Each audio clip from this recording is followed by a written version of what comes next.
this is a boot camp. I am not going to delve into all the different studies that have been done and stuff that we've learned over the years. I'm going to touch on it at the end. Yeah, that's what I do. I'm not. Okay, here we go. Okay, so when you start talking about different things, this is what we'll cover. But different groups have different little sayings. So if it's an MI, time is muscle. As one of my mentors told me, who's retired in cardiology, as he put it, with an MI, dead meat don't beat. So it's like you need to do something to keep it alive. Stroke, time is brain, and for us, sepsis is time of the life because survive sepsis. Doesn't matter what your heart's doing, what your brain's doing. Hey, it's working. So these, just to touch on a few things, there's all kinds of things going on. What do we worry about with the bacteria? What are the parts of the bacterial cell wall and things that are causing issues with sepsis? For gram negatives, I think most of you know it's lipopolysaccharide, or also called endotoxin. And for gram positives, that's usually the peptidoglycan portion of that, the lipotartaric acids, and they mimic endotoxin, and then a lot of the exotoxins, which I put on here, because we forget about exotoxins from time to time and what they can do. You remember toxic shock? How did everybody in the whole world become aware of toxic shock? From the line tampons, because they were super absorbent. They also had some magnesium and calcium, I think, too. So they facilitated this toxin production, and then people were using them correctly. And unfortunately, they would get that. We also know you get toxic shock with what other gram positive? Oh, this is stats, okay? Strep. Group A strep can occasionally cause that as well. And then there's all kinds of other, exotoxins like, diphtheria and tetanus and botulism. We have two different kinds of toxins. You have a type 1 toxin, which are super antigens, and that helps to kind of bypass the macrophage and regularly stimulate T cells. Now I sound like Canelo. So that's his realm. I know some, but if you want to dive deep into that, we also have one colleague many years ago, passed unfortunately, and he was just an ungodly maven with information. He could tell you, some of the things that are involved with inflammation and secondary pathways of inflammation, third, fourth, fifth different pathways of inflammation. By the time my eyes glazed over, and I bring up infection control, and he said, "God, that scares me, so I don't want to do that."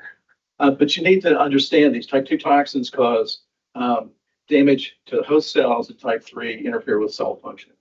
There's this whole other thing I'm not going to talk about today, but it's fascinating, and that's the quorum sensing. That we know that things happen, and there have been several trials. One was a lady who got interested when she was looking at these small squids that were in shallow waters in Hawaii. And it was interesting because they did very well being predators. So what they would do is at night, interestingly enough, they were able to have developed this whole system in their body where that they had photophores on their back and they could sense how much light was coming in. And they also had a gland that had bacteria in it, and they would do bioluminescence. So they had little shutters on them. So they could adjust the amount of light that they were eliminating as they swam over, different things that they would predate on, but they could make themselves look stealthy. You couldn't tell that it was coming over. They did very well. But her interest was what's causing this, and found out there are several different ones, but it was Vibrio species. It was Vibrio fallorum. And it was just amazing when she started looking at it. So she cultured it out. The other thing was during the day, these things would burrow under the sand. They released a lot, but not all of the Vibrio. And that they would regenerate because, so they're having new generations. And they would do the same thing for the next night. So she got samples of that, put it in test tubes, and waited for the light to turn on. She thought it would be, like slowly enhancing. Kept watching it. There it is. How does that happen? And that's where you see the signal of quorum sensing. My analogy is for bacteria, it's like hormones for us. How do you thyroid knows what to do? If you're looking at brainstem and pituitary axis and everything else. So hormones help us regulate insulin, everything else that we talked about are auto regulations, and that's what quorum sensing does. You get 10 Staph aureus in your bloodstream, your immune system doesn't care. If they don't see it, they don't care. If you get 100,000 of them in, and it's not causing a problem, your body doesn't get that worried. But guess what? If they're making exotoxin and they turn it on all at once, boom, now you've got a problem. So being able to there's a lot of things being put into quorum sensing as how do we turn on quorum sensing? Because that would be another big thing to do. So this is my juvenile way of thinking about gram-positive and gram-negative bacteria. That, when you start looking at them, you've got a huge peptidoglycan layer on the cell wall side of it, and then the membrane is down below. And gram-negative is so that my thought was like Great Wall of China is keeping things on either side. On this, it's more like a moat around a castle, if you will.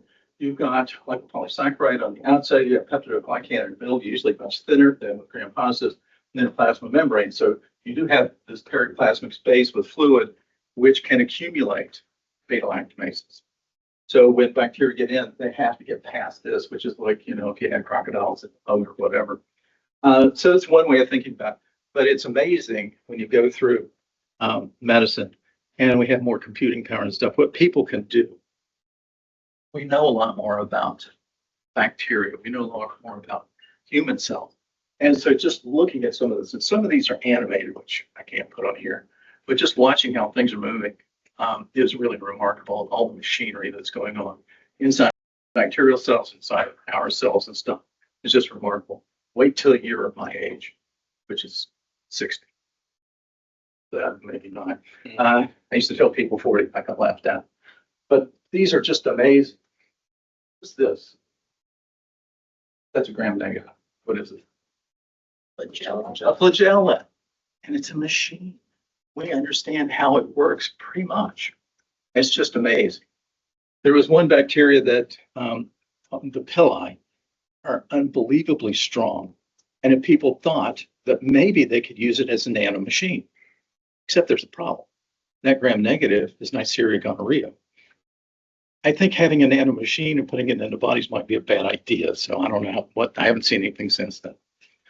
So when you're looking at what happens when you get an infection, and you've heard this before, so I'm not going to go through all this, but I thought it was just a nice graphic for you to remember kind of what goes on, what peaks out, and then what kicks in, and then what kicks in. So the early response, as you remember, is the innate immune system. So you're getting all these interleukins released, TNF alpha, interferon gamma, etc. Complement everything else that goes along with that. It's just not specific. Anytime you get something, that's going to go first. But then you're getting the adaptive immune system, so you get activation of B cells. What happens with that? Well, you see over on the other side, humoral immunity. So you have both of these trying to work in tandem, but what can happen with this is, so now you're getting full-length receptors, they get activated. You're getting, the patterns, different patterns of identification of different things. So some of these patterns, when you're looking at them, some are pathogen associated, some of them are tissue destruction or other kind of destruction. So you've got PAMPs and DAMPs and everything else that are keying in on this. And T cells are getting activated to try and help facilitate this, but it depends on how quickly that things can get moving on. I mean, one of the great things when you think about infection is HIV that we learned about, because that's where you can see a lot of T cell exhaustion, especially with CD4 cells. That's why we use those as a gauge, because what happens when you turn off CD4 cells? Your immune system kind of shuts down. It does completely, but it's not as effective. So we understand that. We'd like to have a little bit more CD4 cells than CD8 cells, but CD8s kind of turn everything on. When this works really well, you don't really want T cells to be firmly activated. My analogy is that a CD4 cell is a screaming child, because everybody turns around, what's going on? But then when you look around, you say, okay, whatever it was has been taken care of. The child's still screaming. What do you need? You need a CD8 cell. You need a mom cell. It's okay. It's okay. You always want a little bit more CD4 than CD8 usually. So this is what's happening. So either you get better or you don't. So all this has to work, hopefully in unison, but as we know, there are a lot of things that make this not work so well because we have people that are on immune suppressant agents or have immune suppressing conditions. So we have a lot of variability with this. What I'm going to mention to you is a lot of things that are in this is the most recent iteration of the sepsis guidelines, sepsis 4. And that's what you see, and it's been published in a couple of different places. So there, the recommendations that we're using as the most recent iteration for this, there was one of these that came out in 2016. Keep standing in your all's way. This is not good. So some of the differences I try to put into a table. So in 2016, they were talking about resuscitation for sepsis-induced hyperperfusion. You have 30 milliliters per kilo of IV crystalloid fluid in the first 3 hours. And that's great. But now we're saying sepsis-induced hyperperfusion or septic shock. So not to just say with one or the other, but obviously for the whole spectrum. And if you think about sepsis, it's really kind of a movie, right? From when it's starting to then what happens. And we're just seeing certain frames out of that to try and make decisions on what's going on. So, you want to do the same thing, whether it's sepsis-induced or whether it's frank septic shock. So they downgraded that recommendation using either balanced crystalloids or saline for fluid resuscitation. The problem with that is if you're using a lot of normal saline, you can overload them with chloride. And then guess what happens? You get hyperchloremic metabolic acidosis, which is adding on top of sepsis and not a good thing. So saying you can, but there are other things to use, and we'll touch on that as well. And then what even in existence in 2016 is now starting vasopressors peripherally. We'd like to have central line for vasopressors if we can, but not to waste time with somebody that really needs stability with their pressure so that, you can perfuse their brain, their heart, all those things. So don't wait, put a line in them, even a peripheral line, and start vasopressors with that while you're trying to get central line or from central line. So those are some of the things now that we're updating, and I think most of that is common sense. There were 3 other ones that were a little different that one wasn't addressed. And I will talk about this a little bit at the end because everybody was all gung-ho. One of my colleagues who's also passed, who was a pulmonologist, thought this was the best thing since buttered toast and swearing he was using it all the time at Tampa Journal and having phenomenal results. You should do this at the VA. So, well, there's two differences. That's Tampa Journal, it's the VA. Your pulmonary critical care, I'm ID. I read the papers, and after just having this nice discussion on statistics, when you look at the papers, you're like, okay, so we're looking at making a world-changing idea on 40 people. It was not done in a real randomized clinical trial. It was just observation. So, no. So they suggest not doing that now. We'll talk about why, because the updated, there were meta-analyses and other things, but the other follow-up trials were really good at kind of dispelling vitamin C for that. Vitamin C is great for lots of other things. It keeps you from getting scurvy. But I don't think scurvy is the biggest thing I worry about in a septic patient. So against using hydrocortisone for septic shock, if you can give them fluid resuscitation based on pressor therapy, that makes them more stable. Then if not, use hydrocortisone, and now it's like, just give them the hydrocortisone. Just don't try and see and wait. Give them the steroids up front. One of the studies that was done, which I didn't really reference, was the methylprednisolone severe sepsis study. It was actually a VA study. And they were giving, as I called it, industrial strength steroids. I mean, it was ungodly amount of steroids. And it seemed to do okay, but there's 2 bad problems that would happen with that. One was that people with increased creatinines did poorly. Well, you can kind of select out for that maybe and not give high dose steroids to people whose creatinine is already up, which is a fair amount of sepsis patients. The other was people who got super infected because of the steroids. You can't really select out for that. So people looked at that paper and they quit doing that. And now we just give hydrocortisone instead of, methylprednisolone, higher potency steroids. The other that was not addressed was recommended and follow up. I just mentioned this at the end because this is where we need more data. you get people through sepsis, the game's not over. You just got them through sepsis. But a lot of things in their body has changed. And so they're going to need a lot of follow-up for physical, cognitive, and emotional problems after hospital discharge. So they're going to need ongoing support, usually fairly frequent. If somebody has sepsis, you may want to get rehab involved to make sure that they're going to be really tired. They've probably consumed a lot of fat and protein from their body, so they're going to need assistance in doing a lot of things. Just saying, okay, you're not septic and send them home may not be the best thing. So they're going to have to look at each other and say, from patient to doctor perspective, what's going on. So we'll talk a little bit about that at the end. First question, when they call you, usually somebody's decided that they have sepsis. Now that they decide that they had sepsis, what do you think?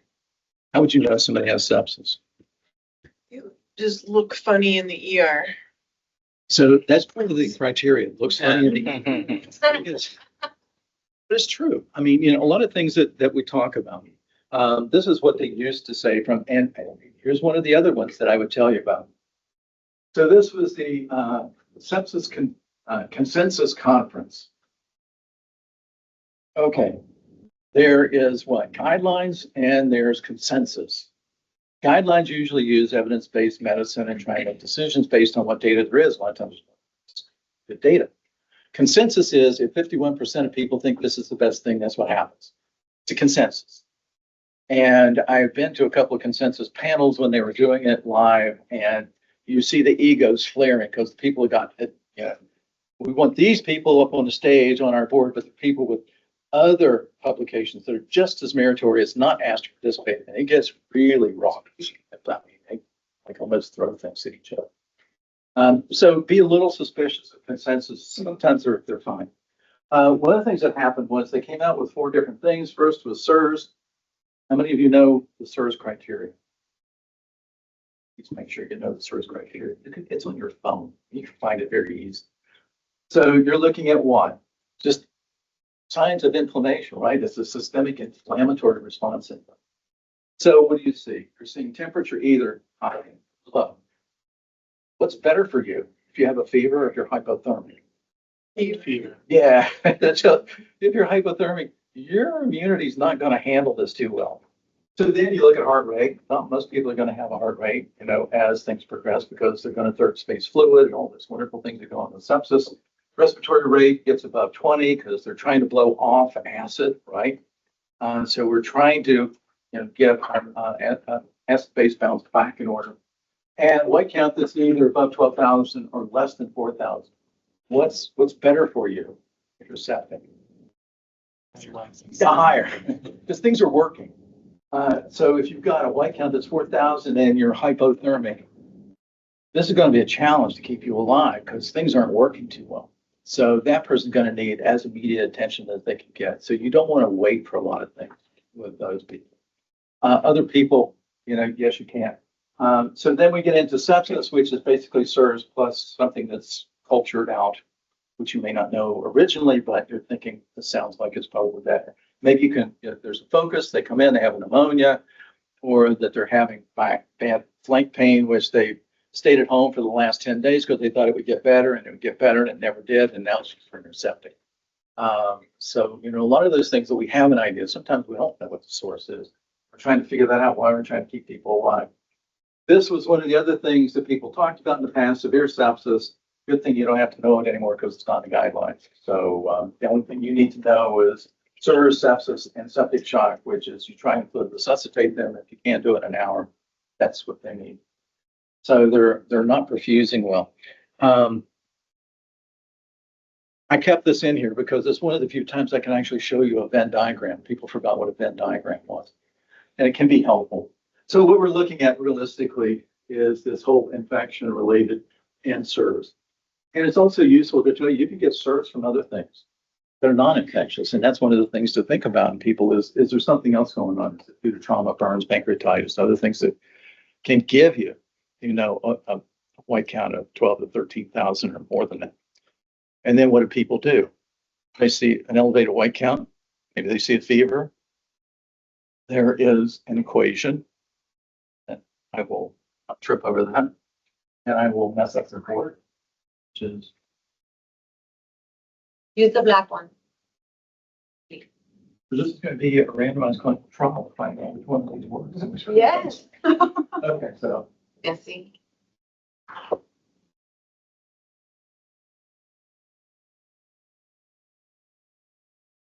that's what everybody thinks. Yeah. Or you could say, leukocytosis equals antibiotics, right? One thing missing. That line, and trying to get that through to some people, that just because that you've got an elevated white count or you have a fever means that, yeah, you're missing antibiotic. That your antibiotic titer is low and you need to supplement it. It's not true. You need to figure out what's going on. Can you see a fever? Usually not high, but can you see a fever after an MI? Sure. Sure. I've seen people treating with antibiotics. I used to joke because there was some on the market that could cause you to anticoagulate if you gave it at high doses. And there's one moxilactam that would do that. So I said, well, if you give them like 12 grams of moxilactam a day, it'd probably be helpful. Really? Yeah, it'll anticoagulate them. That would probably help with. Told that to a rep one day. Did not think it was funny. So this just gives you kind of an idea where all these things fit in. Can you get septic from some other thing? Sure. Less common, but fungemia. Occasionally, even parasitemia. Viremia is a little less clear, but there are other things that can cause infection that might make you septic. But the biggest thing we worry about is bacteria. So this busy slide is looking at things that we'd like to look at, and that you're going to be seeing a lot when somebody calls you and says they have somebody with, well, here the MRSA sepsis. So you have to go see them because that's now an agreement. There's data that when ID takes care of the antibiotics for MRSA bacteria, patients do better. So you feel yourself getting, more weight on your back because it's up to us. We need to make sure they get treated correctly and adequately. So, their glucose. You'd like to see it, it's okay if it runs a little high. We don't want to see it 300 or 400 or 500, but we'd like to see it maybe a little high because as you're getting sepsis under control, that's going to get a little bit better controlled. And that was one of the trials that I'll mention at the end where they tried to look at really tight control versus loose control. The tight control sepsis was about as good as a little loose control, but it had one major disadvantage. That as they started getting better, they got hypoglycemic. What's better, hyper or hypoglycemia? Hyper. Not hypo, because now their blood pressure and everything else is dropping out. They're like, now what? So they have to go back through the motions of trying to keep them alive and not having end organ damage because they don't have enough glucose. C-reactive protein, more than 2 standard deviations above normal. Procal, we'll mention that a little bit, more than 2 standard deviations. So if you're looking at normal being 0.1, so if it's higher, if it's 1 or higher, then we get concerned about it, especially if you're getting really high. Hyperlactatemia, so if the lactic acid is high, we worry about that. Hypotension, just what hypotension is, and hypoxemia. If they're not peeing, so they're oliguric, tells you that they're not perfusing their kidneys enough to make urine. That's a problem. Creatinine goes up. The same reason, it's not getting enough blood pressure into the kidney. So your intravascular volume has fallen significantly. So your body's going to try and help with this. What do you absolutely need to have perfused to stay alive? Your brain. Brain helps. And what else? Hearts. Yeah. Everything else is debatable. I mean, can you live without kidneys? Yeah, not well, but you can. If you get dialyzed, and that's what we end up doing with people, right? You're dialyzing people to try and keep them alive. If you lose fingers and toes and everything else, can you still stay alive? Oh, yeah. And we see that with severe sepsis as well, when people just clamp down and they can't perfuse extremities. So you're trying to keep your core pressure up at the expense of peripheral. So we'd like to them not to lose any of that. So coag abnormalities, we do worry about anilius. That's a problem because you're not perfusing gut. And we worry about the integrity of gut wall and not having translocation of bacteria, causing other issues as well. Thrombocytopenia, we worry about with people bleeding. Hyperbilirubinemia tells you that something's not perfusing in the liver or that there's an infection in the liver. I mean, it could be one thing, but we worry about perfusion to the liver because it's helpful in doing what? Does it do anything immunity-wise? Yeah, it has good for cells. What about the GI tract and ileus? Does it have immunity? Yeah, essentially from like your pharynx down to your anus almost, you have Peyer's patches, you have all these clustered lymphocyte tonsils. So you have a lot of immunity. And when that immunity is not working, that's when we start seeing issues with this. So those are things we want to look at so that we can see if we're doing better. But clinically, what are we looking at? Realistically, this, if they have altered consciousness, of which, by the way, anymore, you can get rid of consciousness because everybody talks about people being altered, which I find is interesting. Being a slightly older person, the first time I had a resident several years ago, said, well, he came in altered. I thought, okay. I said, is he missing a leg or something? Still doing, no, he was altered. I said, in what way? His mental state. Okay. So yes, they can come in altered, and either confusion, psychosis, whatever. So the same kind of thing, liver enzyme. So we know what's going on in the Gestalt, and we also know clinically that sepsis. And I used to have a slide of this, but I took it out. So I will mention it to you. When you go in to see somebody who looks like they may be septic, you'll see them in one of two ways that they used to call warm shock and cold shock. Well, what's warm shock?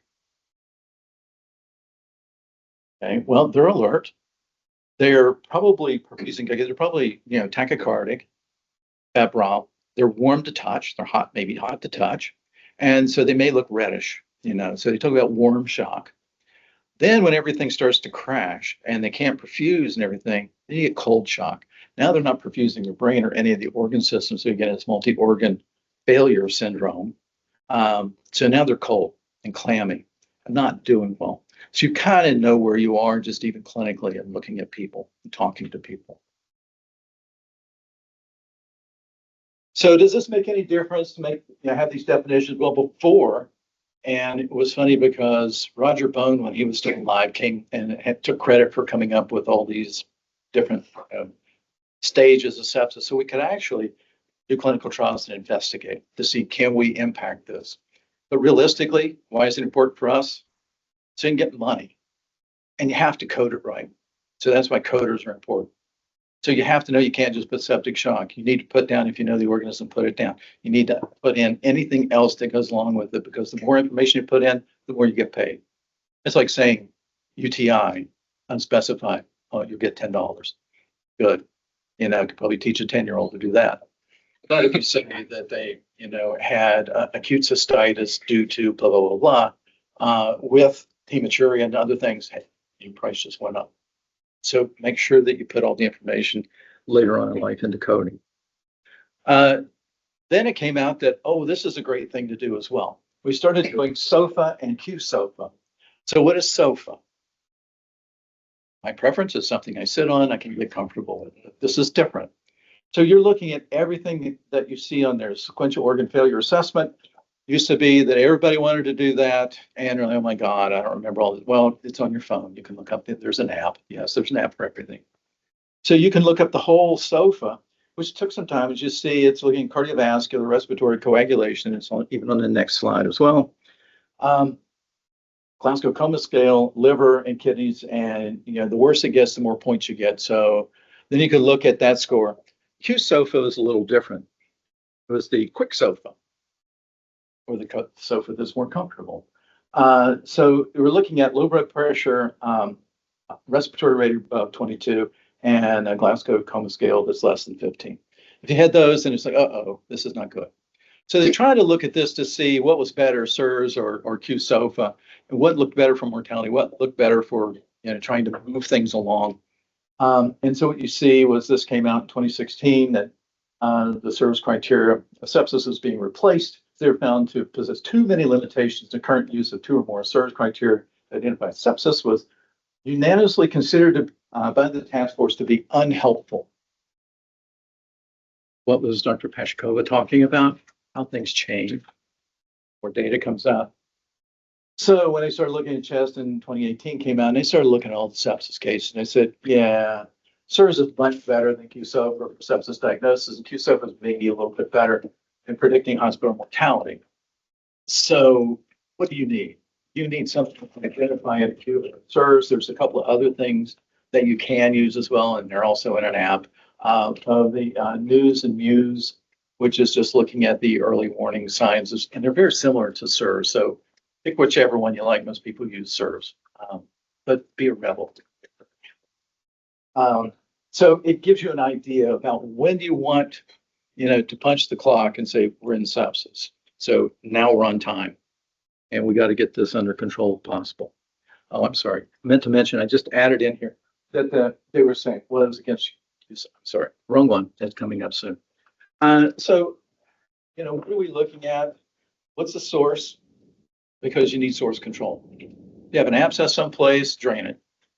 Because getting concentrations of antibiotics into an abscess is really difficult. So if you can drain that and the pH inactivate some of the antibiotics that we have or make them less efficacious. So if you can get rid of that, that's fine. Sometimes we can, sometimes we can't. Picking the correct antibiotics, that's why they usually ask us. Although sometimes we get in there and they're going, the hell are you doing? Why do you have them on 4 different antibiotics and 2 in the same? This doesn't make any sense. So they will need our expertise, and we need to figure out what's the best thing to give them. Hemodynamics support goes without saying. Mechanical ventilation if they need renal replacement therapy, sedation, analgesia, nutrition.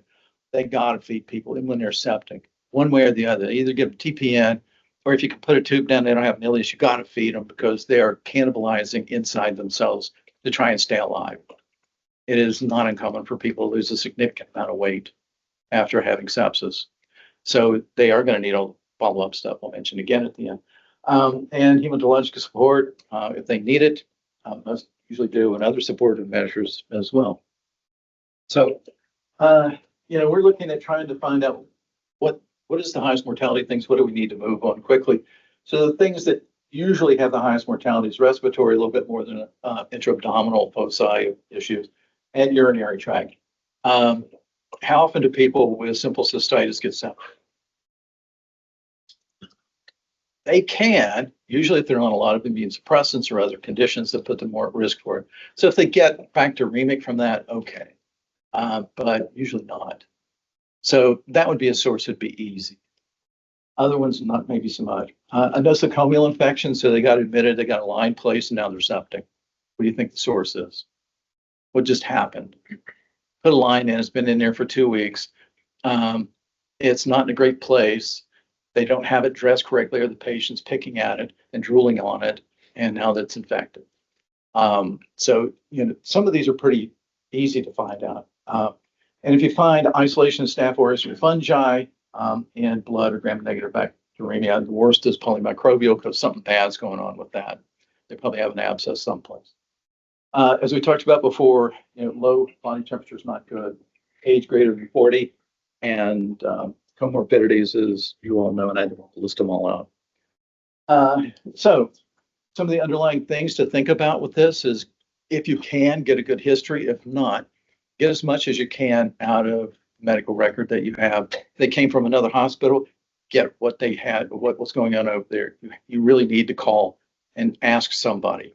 If you know who the doc was over there, call them and say, we got this guy septic as hell, and I need to know what was going on over there because he is on a vent and has trouble talking with a tube down his throat. So, what is going on? We're the people that get the information. That's a big part of our job. Nobody else does as well as we do. So you have to dig deep into some of this stuff, and you'll find some things sometimes that are really interesting and will help you with sepsis.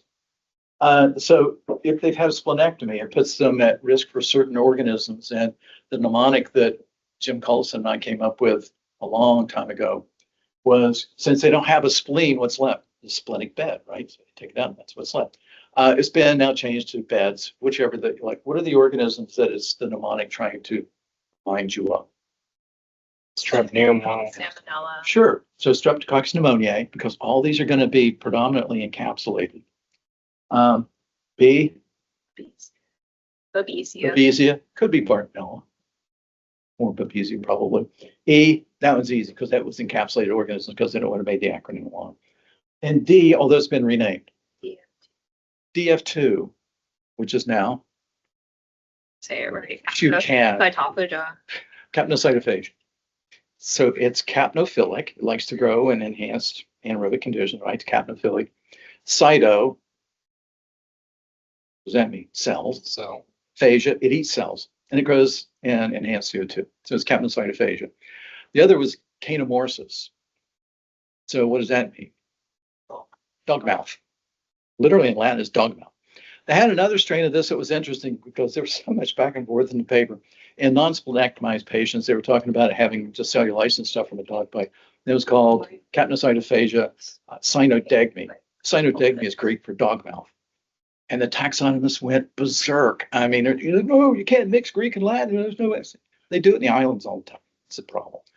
And you don't see too much of the cynodegmy anymore. So it's mainly capnocytophagia. But I do have one question for you. DF, what does that mean? Dysgonic fermenter. What's a dysgonic fermenter? Someone will ask you, but it's also a great thing to break the ice at parties, especially ID parties, because people don't think about this very. A dysgonic fermenter doesn't grow very well on media. It grows slowly. It doesn't ferment sugars in the usual kind of way, so it's a dysgonic fermenter. Eugonic fermenters are things we see all the time. They grow fast on that, and we can identify. So these, they had all these different ones. They have DF1, DF2, and DF3, and some others. So they were having trouble actually trying to figure out what do they fit into. And once we finally did, then that's why they have a name. You get into GI tract and cirrhosis. The mnemonic there is that we came up with was liver. So kind of their liver. So if they have cirrhosis, what do you think about what might be pathogen? I mean, there's several that could be, but these are some of the ones that are in the literature a lot. So L, listeria. Gee, that's not in the news anymore. What's the Y? Yersinia. V, yeah. Vibrio. Any particular one? Not necessarily. And what's the A? Aromas. That's that song, right? Aromas. Speak up, certainly. So those are the ones we worry about, but there's obviously others that we do think about, but that's just kind of the mnemonic for doing this. We talk about, not so much we see in this institution, but if you're a TGA septic abortion, or pelvic infection, IV drug use and immune compromised, and we do all kinds of stuff to people to immune compromise them to treat other conditions, putting them at risk potentially for infections. What do you see on TV anymore? You come out with a new monoclonal, and what does it say? Now tell your doctor if you have TB, or if you've been around parasitics, or if you've been exposed, or if you live in an area where there's certain fungi. How do they know what certain fungi are? And you think the doc's going to know what the certain fungi are? It's primary care? No. ID people will, but they're not. That's just, I think it's humans. Okay, so initially, this is common sense. So if they're having trouble breathing, give them an airway. Make sure that they have enough oxygen and get vascular access early because you're going to need it for everything you've got to give them. And then within 45 minutes, but hopefully no longer than that, you don't want to not give them antibiotics, but we'd like to have some laboratory to help guide things, if at all possible. Now that you can have some of the stat things that can be done in the ED, that can happen more quickly than having to send it to the lab and wait for the lab to run it, even though you order it stat. So you can get, the routine, you get a CBC, you get a CMP, lactate, blood gases, blood cultures, which is an ongoing issue because of the issue with the Bacterial blood cultures issues that we have that other places don't. But we're not lacking them yet. We still have enough. So you want to get aerobic and anaerobic sites. And I know it can be difficult in those patients. If you get a line in, okay, you can draw one from the line. If it's a fresh line you just put in, knowing they can get contaminated, but you'd like to find another place to draw from. Anything else that you can get, sputum, urine, and now that we can do quick imaging, God, when I was starting out, a CT scan would take you in over an hour. An hour for CT. Now you can do a high res. Okay, done, get off the table. That's it. Yeah, unless you want me to nuke you like 10 more times and you can glow in the dark. Not have to worry about that at home. The initial fluids, we're not usually the ones doing that, but it's something for us to look at. And if it's maybe something that's not appropriate, which is probably uncommon at this point in time, they're going to be in the MIC, you're going to have pulmonary critical care looking at them. But we prefer crystalloid solutions like Ringer's, D5. You can use some normal saline, but just watch how much that you're using. because you don't want them getting acidotic from it. And no starches, the studies looking at polysulfone and other starches, they did worse when they were given starches. So people thought, oh, it's going to pull all that, the starch. It's going to pull fluid back into the intravascular area and stuff. It didn't do that so well. And that's not recommended anymore. Albumin you can use, but remember that if their kidneys are working okay-ish, they'll kind of pee it out within a few hours anyway. So you can use it to stabilize things. There's some other things you can do. If they're severely anemic and stuff, you can give packed red cells to try and increase intravascular area. One of the things you may not have to do is give them, guess what, after giving them like 2 or 4 units of packed cells, they may not need Lasix. You'd like to keep, maybe it's going to pull some fluid in from elsewhere. So those are the kind of things everybody's kind of juggling with, trying to figure that out. And then the new thing that they made sure that they recommended, because some people weren't doing, is just looking at capillary refill time. I mean, you can look at having them prone, lifting their legs up, looking at their mean arterial pressure, all those things that are not quite as bad. Do they need a Swan-Ganz catheter routinely? No. Why not? Well, it gave you good information, but what's the harms? Potentially a lot with a Swan. And I lived through, not personally, but I saw some of those things that happened to people, and it was not pretty. So Swans have their place, usually not with this. We want a central line. You can get, what's their mean arterial pressure? We can do that. We can put in an arterial line if you really need it. So there's a lot of different ways to make sure we're getting them enough hydration and they're perfusing adequately. Okay, antibiotics. Notice on here, I don't tell you any antibiotics to use because it's going to differ depending on what's going on in the history that you get, if you can get one. So we'd like to start them at least within an hour, if at all possible. It's okay to just treat really broad. And it seems like everybody comes into the ED, gets treated very broad, even if they're septic or not, because what do they get? 1 or 2 choices. Benzocin, yes. Or, yes, pancopine. Sometimes with metronidazole for God knows what reason, And so you're like, okay. If you haven't seen it, you just put in pancopine and look up. There's a great video on it just made a long time ago about why not to use pancopine, but it's a humorous thing. ID people relate to it very well. So if you're looking at gram-negative and gram-positive organisms, maybe they have MRSA. Everybody always assumes that they do, but it's not as common. I looked at for a couple of years in the past, just pulling up all the Staph aureus positive blood cultures. There's almost 50-50 MRSA, MSSA. So we don't want to miss it.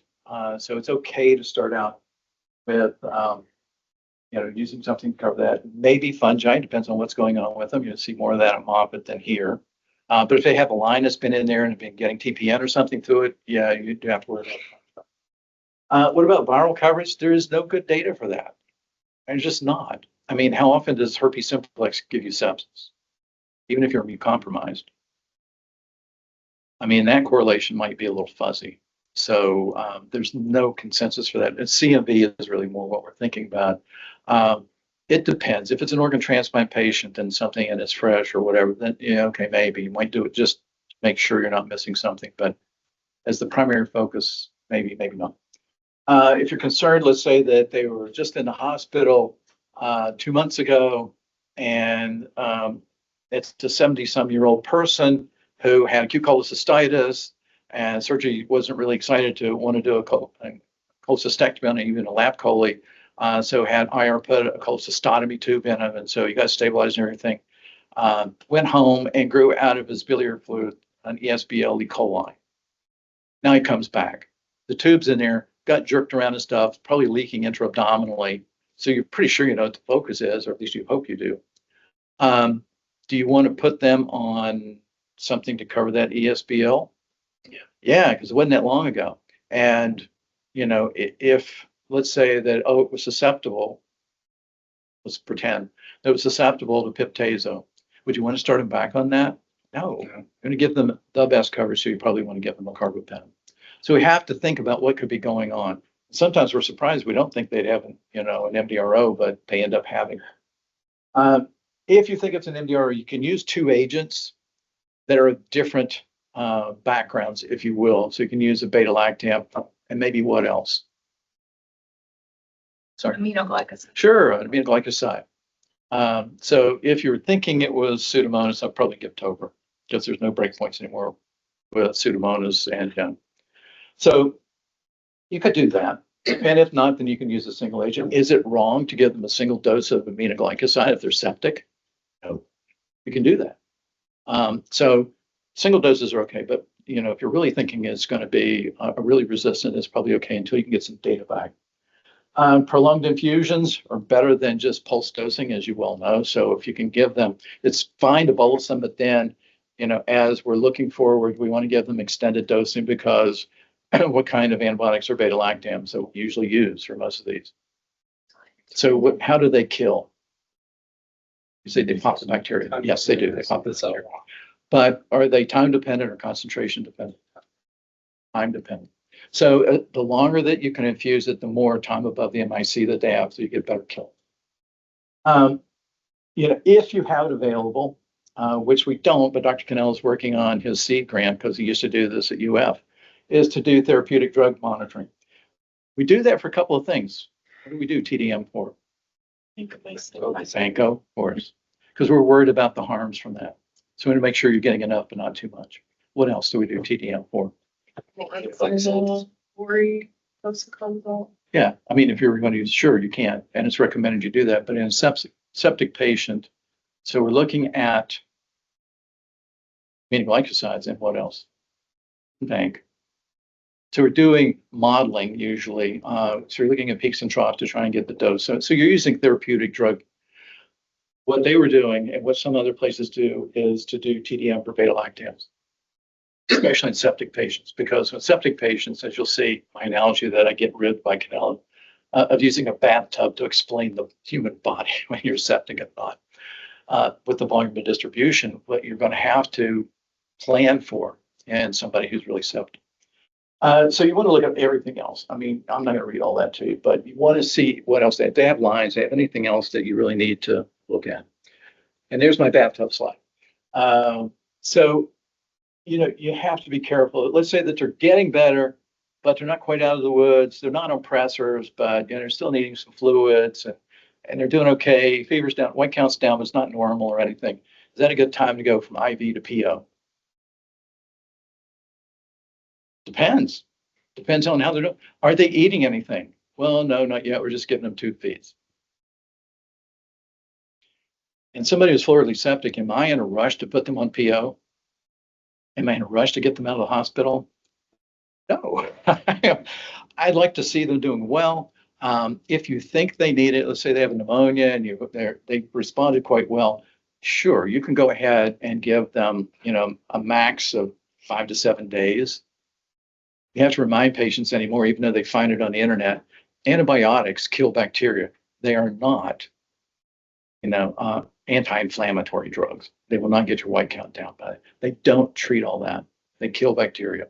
What do you see going on? That's the inflammation because of the bacteria. And now they're dead. And now all these white cells, macrophages, monocytes to some degree, go in and they're trying to clean all this stuff up. That's what's giving you the issues. So that's our conundrum as well, is do we need more antibiotics or not? So you want to give high doses. I mean, if you're going to use Zosyn, give them 4.5. Max it out. What do you do if their creatinine's 2.2? Give them max dose. They're not perfusing. Does that mean that you have to really dose it? No, they're going to die. Max them out within reason. I mean, if this is somebody that's on hemodialysis, you're going to have to work with that. But, you don't want to over-adjust for renal dysfunction. And we talked about prolonged infusion. Talk to a pharmacy. The ID pharmacists are going to tell you really how to do this. I mean, it's okay for us to try and figure it out because you might need to know that if you go to a place that doesn't have pharmacy available to you. But, they're going to probably let you know what is good. Obviously, looking for adverse events, you have to be flexible as things move along on how you're giving antibiotics and what you're using. Oh, I'm sorry, I showed it there. So that's the normal patient in a small little bathtub. But when they get septic and they third space things, that's what you're dealing with. You got to get antibiotics to everywhere. So you're going to need high doses. And then once it looks like they're getting better, then you can kind of back off as they become less septic. So monitoring, obviously, doing Mean arterial pressures, you'd like for it to be between 60 and 70. We went in to the SICU, it's been quite a while, and they had a person who was septic. They had a MAP of 70, and they're on 3 pressors, and they're starting to get acral sinus. What the hell is this? I mean, it's okay to use 1, maybe 2, but why 3? What was their MAP? Well, it was 70 with 2. Why'd you add a third? Well, they were just anxious. They wanted to make sure it didn't fall lower. Yeah, but they're going to lose arms and legs. So, but that's not necessarily our call, but we can relate that to them. That is, you think you can get by with less. You follow the lactate until there's a good clinical response as it's falling off. So get routine things. Pro-cal is not recommended by guidelines to initiate antibiotics because you can get spuriously negative pro-cal. If you really want to know, get a CRP. What's the biggest issue that I've seen using procalcitonin? People don't order them right. They get a one-time procalcitonin and it's elevated. And then what's the next one look like? Oh, we didn't get it. Why not? Well, it was elevated. Yes, but you trend them. You should get at least 1 a day to see where it's going. I mean, the reason to use a pro-cal is that they come up quick and they go away quick, and as opposed to CRPs. So CRPs I find very helpful for lots of different things. Pro-cal, maybe for sepsis, the best thing is for stewardship to get them to stop antibiotics. When the pro-cal becomes elevated, now it's negative, they can probably stop the antibiotics. So, it is not a reason in sepsis, and it's not a reason with the new CAP recommendations from IDSA and American Thoracic Society about just ignore it. It doesn't matter. Just give them antibiotics. Source controls, we talked about, they need examined. Sometimes people, they go and they listen to their heart, they'll pose a little bit on their stomach, and that's it. You need to roll them over, make sure they haven't rotted out a buttock or something else going on that people miss. And then, you roll them over, oh, look, there's pus dripping out of there. How did we miss that? Nobody ever looked. So you have to make sure that the nurses are more than happy to help. They're also a great reference source. When you're changing them, cleaning them up, did you notice anything? Yeah, I'm worried about this area, but nobody else is. Go and look at it. Some of the reasons we change things, so, if you give up to 3 liters in the first 3 hours and they remain hypotensive, then to start off with more epi. If you really need it, they're not responding to that and fluids, then you can consider giving them vasopressin. People looked at a lot of different things. One of the big things, God, when I was in training was dopamine. And then this other one, renal dose dopamine. The hell does that mean? It's the one your kidneys like. So then we used dobutamine, more ionotropic instead of the renal toxicity issues and stuff. Well, we found out a long time ago that when you looked at these wonderful Kaplan-Meier, it didn't make any difference in the trial with norepi and dopamine. They seemed to respond the same. So it was okay from that standpoint. Well, what was the reason not to use it? That you had 12% more arrhythmias due to dopamine.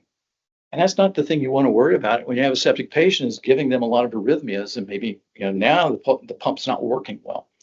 So that's why you don't see dopamine really used hardly anymore for most things. So if they respond to therapy, you start de-escalating things that you don't need. If you don't need as much fluids now, you can slow them down, stop them. You don't need vasopressors, wean them, get them off so they can perfuse better. Now that they've got all this fluid on board and you'd like to get it back into the circulatory system, you might then, if they're stable, start giving them diuretics to try and diurese some of the salt. And you've seen some of the people who are septic and they have legs that are like this big when normally they're like that big. So yeah, you need to get some of that off. And if you can, you find out what they're growing, and they don't need, Vanc and meropenem anymore. You can get by with something else. Then to de-escalate to that, certainly get them off the Vanc if you can. You can use a procalcitonin as a guide to de-escalate things. That's certainly a consideration from an ASP standpoint, or when to stop them. I think you can do that. Does it get done a lot here? Unfortunately not, unless maybe we recommend it. So all these other things you're talking about, blood products, there's guidelines for that. Nutrition, I already mentioned. Stress ulcer prophylaxis. That's the last thing you need in somebody who's stressed, is for them to blow out part of their stomach, or just, use of neuromuscular blocking agents if they're on a ventilator and getting them off. I put it at the bottom, just one of the issues to think about. And when you're looking through things, if they got etomidate, and even as a single one-time dose to help them, get intubated, you can get adrenal suppression from that. So watch what their cortisol is doing. Another thing, and another reason why they said to supplement with hydrocortisone, just in case that this is happening. So all these other things about. The intensive insulin therapy, loose control is better than tight control.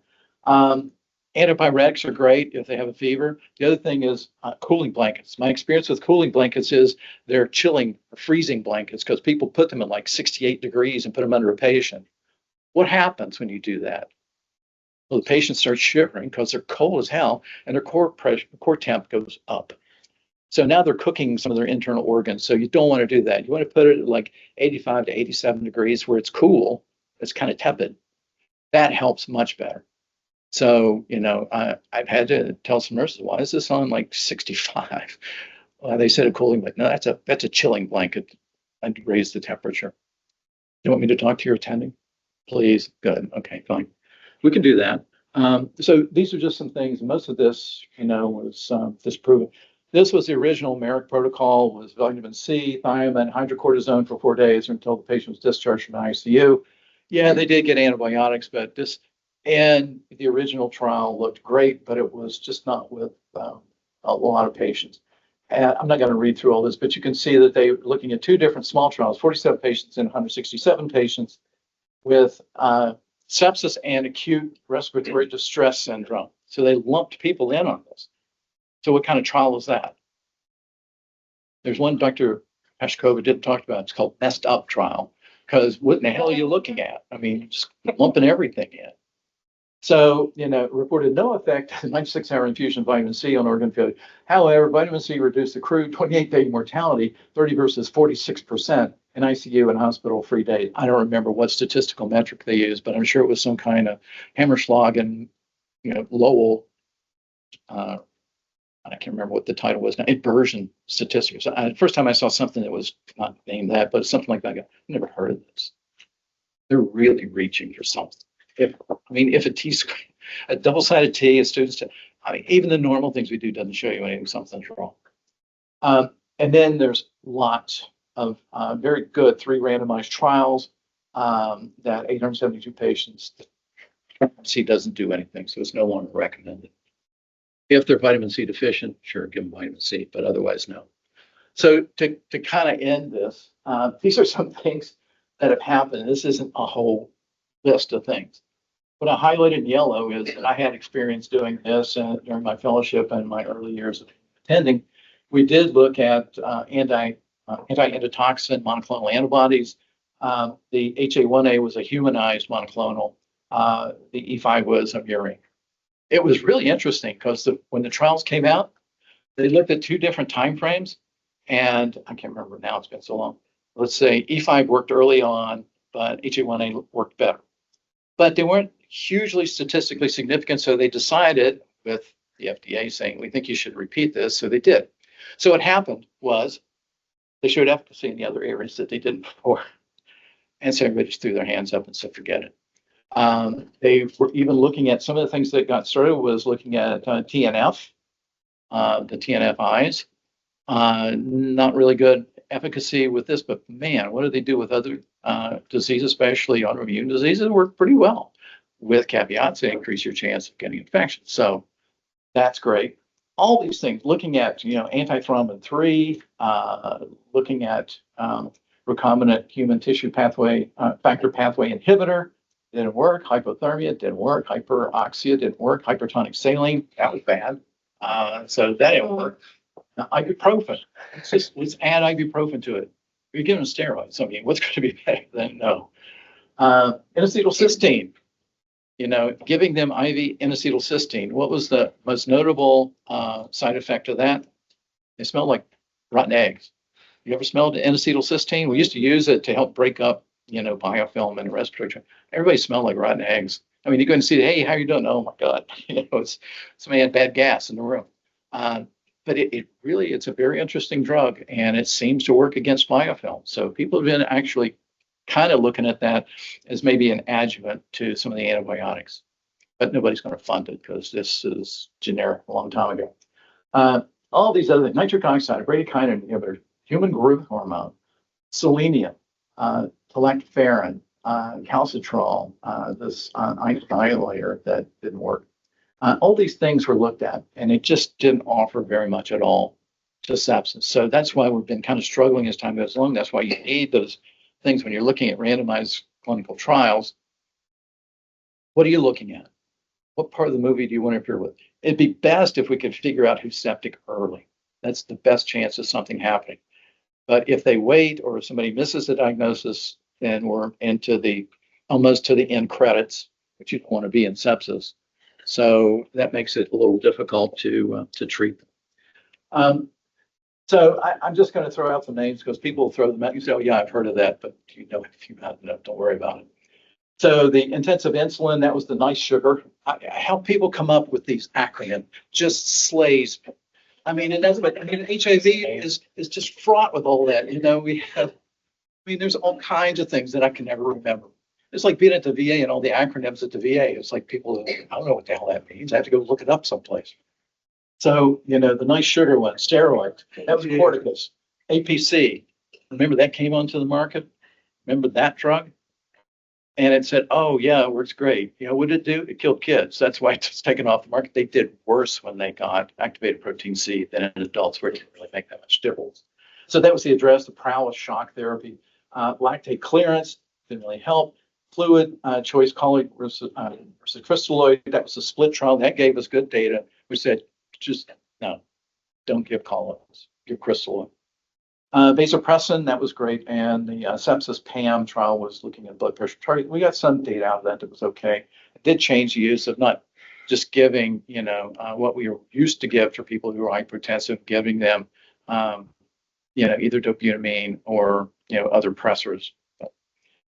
Restrictive transfusion. Sometimes people just give lots of transfusions, and it's like, no, you don't really need that. It's not working. You can give some. Obviously, you want to keep it above 6 so they can actually transport oxygen around the body. So yes, you want to keep them to where that they're perfusing okay. And then there's others, the Process, Promise, and Arise trials that looked at giving different things, and none of them.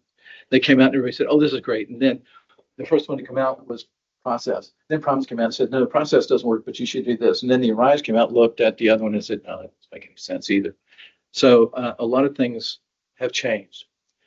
One thing that I thought was very impressive that I found a long time ago is that if we're successful, this may be what a spouse or you could change this wife survives sepsis, you know, and all I got was this lousy t-shirt and their life back. And change to my husband survived syphilis.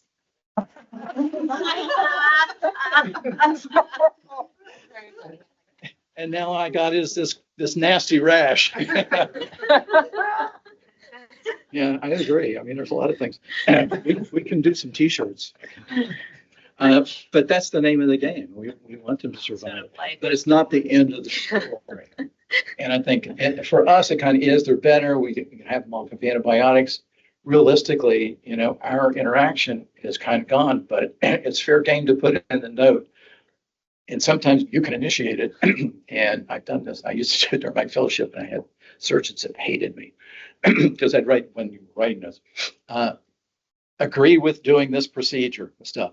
I get this nasty phone call from residents. We never said we were going to do that procedure. You know, we told you we weren't. I said, oh, I thought we were. They said, well, now we have to because you put it in the notes. That's what they needed. So you can make recommendations about agree with, you know, patient will probably need to be evaluated for physical therapy, neurocognitive issues, you know, how's their heart doing after this? Because a lot of times, you know, they're going to have issues. And trying to make sure that they don't, whatever caused them to get an infection. Was it urosepsis? Okay, how did they get it? You know, is this an issue with personal hygiene, or is this they have a nephrostomy tube and there's issues with that, it's not getting changed? I mean, we've seen people having nephrostomy tubes that haven't been changed for 2 years. Wow. To where that they're calcified. Oh. They're saying, oh, yeah, I mean, it's, then I'm thinking I have to put lime away on it to get it out. WD. Yeah.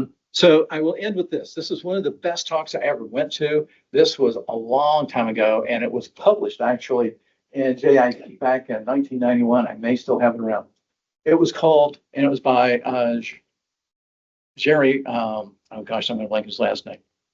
He was at Harvard, and he was a pathologist, but he wrote this book of what he called the ancient riddle of sepsis. And as he was talking about this, as Majno, M-A-J-N-O, you can look it up and find it. I may have it on my computer. If you're interested, I'll send it to you. People had no idea. We didn't know about bacteria or anything else. But the Egyptians knew there was something in the large bowel that was associated with people getting really sick and dying. And their thought was that, whatever this compound was, if it got to your heart, you died. It just killed you. So they didn't know what it was, but they called it, and that was the hieroglyph of it, Ukedu. So they knew that Ukedu in the gut was doing, so they would purge, they would do colonic purges for 3 days out of a month to try and get rid of Ukedu. Well, good luck with that, because Ukedu is going to come back. So that was it. And then, what Dr. Majno said when he was talking about this was, this character is not to be pronounced. There's no pronunciation for it. But it's really telling you that whatever precedes it is kind of like this little head that's turned sideways with 3 marks, and it has a little different hieroglyph for different things, but it's meant to be the same thing. That whatever precedes it is thoroughly disgusting. So after I was doing a sepsis talk or something like that, and I think back then I was still rounding at Tampa General, and we have written notes and stuff, and so I co-signed a note. The next day I'm kind of looking through things, and I see behind my signature this. Whatever precedes it is thoroughly disgusting. And it was my signature. And I knew who the fellow was. I said, oh, that was cute. Thought you'd like it. I said, nobody else knows what that means. He goes, exactly. So anyway, that's kind of the overview of sepsis. If there's any questions that you have, I'd be happy to try and entertain them.